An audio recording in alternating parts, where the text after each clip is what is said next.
286 dari kelas 2J Manajemen Sumber Daya Manusia. Di sini saya akan menyampaikan sedikit materi. Selamat menonton. Untuk tema kali ini yaitu tentang human capital atau modal manusia. Arti dan pentingnya human capital.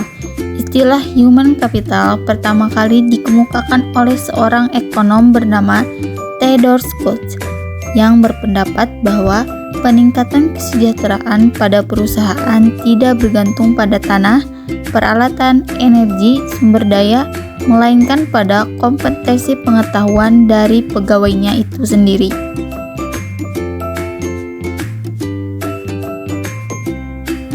Kemudian, dia mendeskripsikan posisi human capital sebagai kemampuan sumber daya manusia yang diperoleh melalui investasi pada sumber daya manusia, yang mendeskripsikan bahwa human capital terdiri dari 4.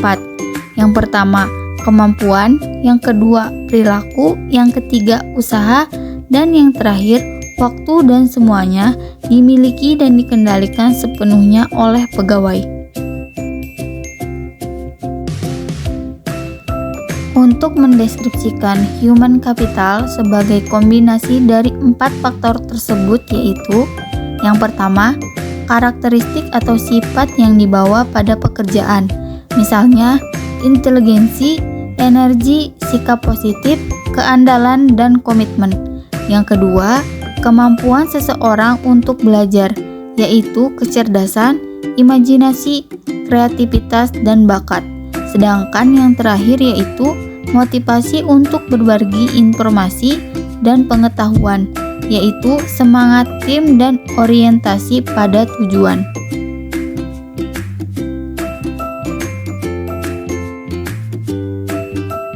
Selanjutnya yaitu transformasi peran divisi sumber daya manusia. Model konseptual yang dikemukakan oleh Ulrich menggambarkan bahwa transformasi divisi peran sumber daya manusia yang didasarkan pada 2 dimensi utama yaitu: yang pertama, dimensi operasional, dan yang kedua, dimensi strategik. Dari 2 dimensi ini muncul 4 peran sumber daya manusia. Yang pertama, strategic partner, yang kedua, administrative expert, yang ketiga, employee champions, dan yang terakhir yaitu change agent.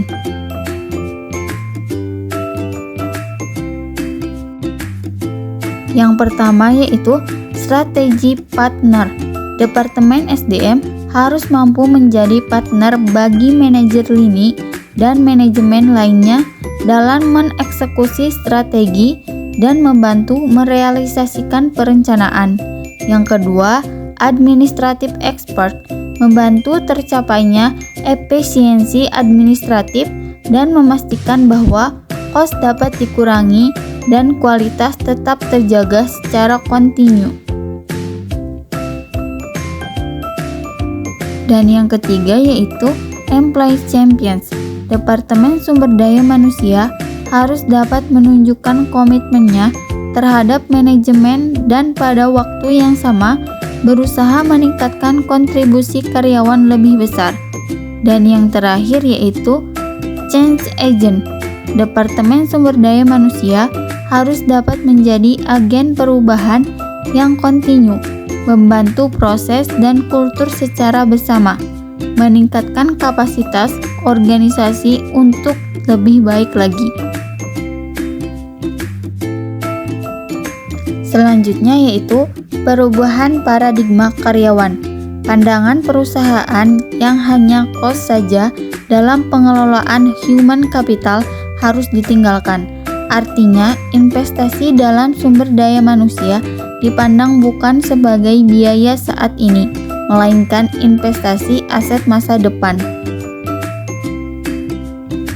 Langkah perusahaan mengubah pola pikir.